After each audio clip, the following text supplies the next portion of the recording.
What's going on, YouTube? Thanks for joining me here in my live cast on my channel. Stephen Sturgill will be your host for the next few minutes. Going to try to make this one a little bit briefer than my normal 20-minute long-term format, but we'll see. Andre, if you're watching or if you're going to watch later, sorry for the short-term heads up. He's one of my subscribers. He's been asking me to finish off the Odin reviews for quite some time, and I've been meaning to get to it. Finally, we're there. Again, just to be clear, guys, Odin 11 is out of print, as it were. It hasn't been available for quite some time, and thus, unless a miracle happens, I'm probably never, ever going to get my hands on an actual bottle of Odin 11, unless some kind watcher or reviewer out there has a decant or wants to actually sell me a bottle or send me a bottle for free. It'd be much nicer, but fat chance, right? So having said that, this is Odin 10.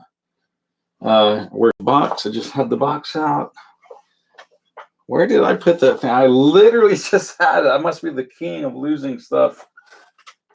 No, that's not it either. My Lord have mercy. Where did I just put that? That's so embarrassing. I don't even know where other. Oh my God, it's right here, hiding behind my speaker. Ugh. Odin 11 box. Going to read the notes. These are the official notes right off the actual. Camera's refusing to focus like it used to when I first bought it. I don't know what that's about, but whatever. Let's get into it. I don't want to waste time. Bittersweet saffron, pepper leaf, ginger lily, wild coffee flower. I'm assuming we're into the heart. I mean, yeah, the mids and the heart. Is it? Yeah. Or the mids, or what do you want to call it? Wild coffee flower, coconut milk, and then finally, probably, I'm assuming in the base, ebony wood and incense resin. So now we're going to saunter over to base notes and fragrantica and see how those match up. Sometimes I've noticed they're a little bit different. Okay, I'm starting with base notes. This dropped way back in 2013, so it's about 7 years now, if you want to count that we just got into the new year, but it's at least 6.5 years old either way. So not super old, definitely not brand new. This was almost the last scent they released, so it's amongst their newer scents, as it were. Yeah, so the top guys are listing only saffron and pepper leaf, and then in the heart you've got ginger lily, wild coffee flower, and coconut milk. And I was right about the base. Ebony wood and incense. And now to compare it to fragranticas, make sure they have the same notes listed. Let's see. Yes, they do. And any differences in... Okay, I didn't see it. Yeah, pretty much all matching up. Okay. So let's get into it. Nose on this guy's was, I believe, Jean-Claude Delville out of France. Where else? We'll get into some of the stuff he's done later. Let me get back to my live cast stream. Okay. So I do get the ebony wood. I do get the saffron. Check. I do get a little bit of the coconut. It's a slightly milky, slightly dry coconut vibe. Yeah, maybe a hint of moistness in there, but mostly also I get a little sparkle from that pepper leaf, a little bit of a zest from the pepper. It's quite nice. It's a little bit woody, a little bit floral, quite a bit spicy, but even that is fairly low key. You know what it reminds me a lot of, guys? It reminds me of, is it Keiko Meshiri? I hope I'm saying that right. Keiko is a world-renowned both perfumer, nose, and house. She has a very extensive line, and I own at least 2 or 3 of her creations. And it reminds me a lot of her sensibility, her aesthetic when creating a scent aroma, a perfume, if you will. This is very reminiscent of kind of her go-to vibe. I'm not at all saying it's identical, but it has a very, very Keiko Meshiri or Mekiri. I'm not sure how to pronounce that last name. aesthetic to it, if you will, a vibe, an ambiance.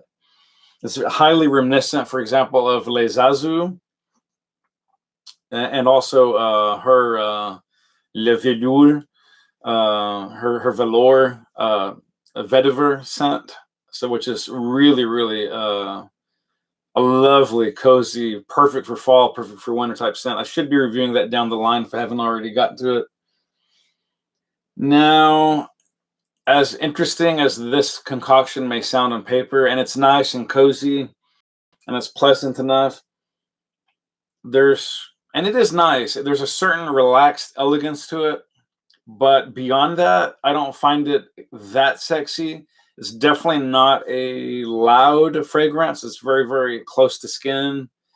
I wouldn't go so far as to say skin scent, but I would say projection and longevity rather, are not the best on this particular fragrance. Very quite modest, in fact. If you go heavy, it'll last on clothing and skin probably for the better part of 7 to 8 hours. I think past that, you're really asking for a mini miracle. And it's really not going to push much past the first hour or so. Now, if they get right up on you, you've gone real heavy, they should still smell it, certainly.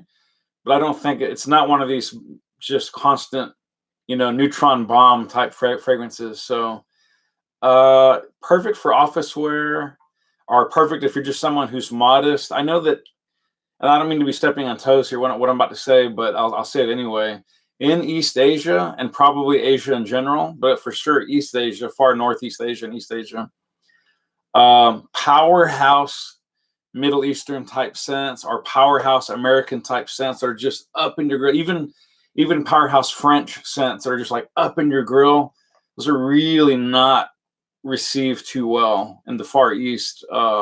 It's considered immodest. I mean, there's some people that probably do like those scents, but wearing them out in public, or especially to office, is just very, very, it's considered inappropriate and somewhat very unprofessional. And you're not considering your fellow man or woman, worker. You're not considering the fact that they may not like smelling that all day. So it's not common. I'm not saying it's never done. It's not commonly done. And if it is at all, it's probably done with very small amounts, like 1 or 2 at the most, if that at all. So if you're someone that maybe resides in the Far East, this might be perfect for you. Or if you're someone that simply likes to be very modest, you don't like to just shout out and uber project your scent all over the place, this might be perfect for you.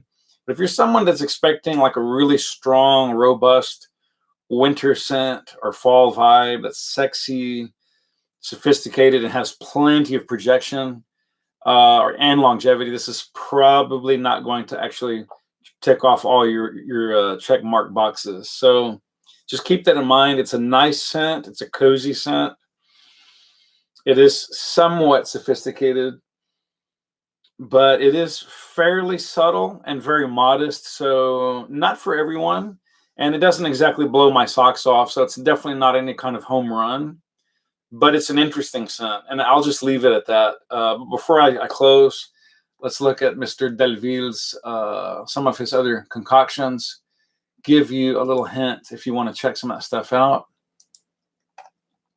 For example, Jean-Claude did the dossier or the workup for Rockford by Atkinson's. I don't know. Yeah, that dropped way, way back in 1985. Holy Moses. He did the Banana Republic M way back in 96. Lord have mercy. Wild Bloom back in 2011, and Wild Blue for Men 2012. Did Bill Blass Amazing Female. It's got 2 bottles there. I don't know what that's about. Back in 99. Let's see. For the House of Caron, or Karen, or Caron, if you want to say it that way. Montaigne, female, back in 2018. And the original Montaigne, the 1987 original. He also did a 2016 refresh or whatever. Celine Dion, he did Parfum Notes back in, it doesn't say. Cerruti Parfum 87. Wow, that's going back. Clinique Happy 98. Let's see what else. Estee Lauder Pleasures for Men 97. He hasn't done a whole heck of a lot in recent years. I'll just try to nab the ones he's done in fairly recent years. He's done for Gap 2012, Gap Established 69 for women. Let's see. Okay, Orange Blossom Cologne for Joe Malone. He did that in 2019. That's just last year. That's very recent. Mary Celestia for the House of Lily Bermuda, 2014, fairly recent. 2015, Marc Jacobs. He did do the female Mode Noir or Mode Noir. Odin, he's done 5. Petrana, Flora, Milieu Rosa, number 10 Rome, and Vert Reseda. All the white bottles there, guys, are female only. I mean, you can rock it, certainly. I'm just saying that's what they're marketed towards. Perry Ellis, 2016, he did do Aqua Extreme. Society of Scent, he did a very interesting looking bottle of it. I don't know much about that Society of Scent. February 14 Degrees.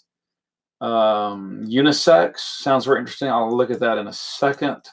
Vera Wang, he did the female version, the classic O2 release. And that's about it for recent releases. He did do 2 of the Tommy Bahama stuff for females back in 05 and 06, including Tommy Bahama, just Tommy Bahama female, and Bahama Very Cool, also female, back in 06. That's going to do it for his dossier. And before we go, let's take a look at this curious little Society of Scent. I don't know really much about it.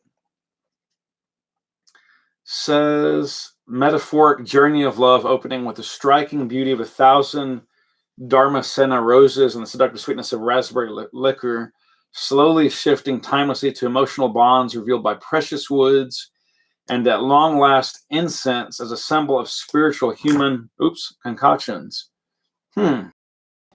That's somewhat interesting sounding. I don't particularly like rose in bottled form. I love smelling actual real life roses, but can't really too much tolerate rose, at least for men and for myself, in a perfume. It can smell great on women. I just don't associate it with a masculine type. It's just not something I want to smell like, quite frankly. But let's see. Going over to Society of Scent. There's very little available here at Fragrantica. I wonder if... Okay. Let me try a Google search and see if I can't find something more about them. Yeah. Okay, now I'm heading over to their actual... They do have an actual website, and I'm trying to get a feel for what else they might offer. Here's a cool one, guys. They've got something called Silver Lightning. It's got metaldehyde, cardamom, blackcurrant, smoked tea, and vetiver. That sounds very interesting to me. What else? Here's another one that might be interesting. Asphalt Noir, birch tar, dark leather, cardamom fever, ego narcissus, and cypriol. And then they have one called Ashen Orris, Orris Gem, Galbanum, Sage, Ashen, Coriander, and Sandalwood.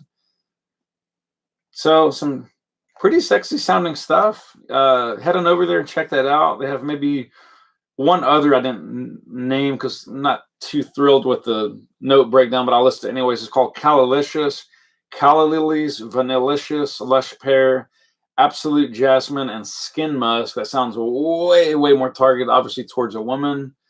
But ladies, if you're watching and you want to check that out, by all means, head on over to the Society of Scent and let them know I sent you. And they might give you or they might give me some kind of discount. I don't know. That's going to do it, guys. That's going to conclude, unfortunately, my reviews of the House of Odin, because, like I said, Odin 11 is just not available, not going to happen, barring a miracle. So that's unfortunately the end of my Odin journey as far as reviews go. The white bottles, for the most part, at least in my memory bank, are only, well, they're not. I mean, they're geared towards women. They're female specific fragrances. So I will probably not be reviewing those, but you never know. That's going to do it, guys. Sounding off. Happy New Year once again. If you didn't catch me live cast, sorry about that. You can always hit the playback button on YouTube. If you like, please subscribe. Click the bell for future updates. Spray often, spray well. Live life on your terms, baby. Peace. Love you guys.